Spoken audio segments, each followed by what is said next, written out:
नमस्कार जी।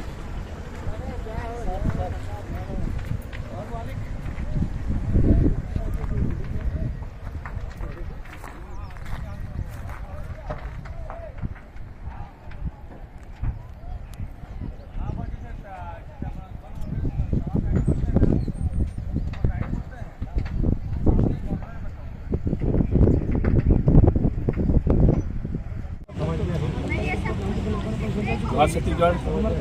आज जैसे कि आप मला आज मालूम है कि गोंदवारा के गद्दा फैक्ट्री में आगजनी हुए है, जिसमें हमारे एक जांगड़े बहनी के और एक यमुना साहू बहनी के आग से झुलसे से मौत हो है।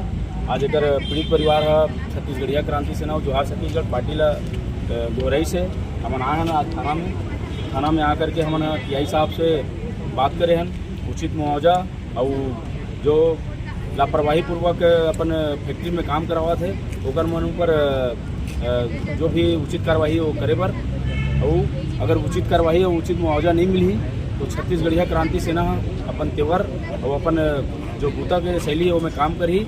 आप सबो छत्तीसगढ़िया क्रांति सेना के भाई बहनी मन से निवेदन है कल ये भाई के न्याय दिवाए पर आप सबो जन सकलाओ। जय जोहार, जय छत्तीसगढ़।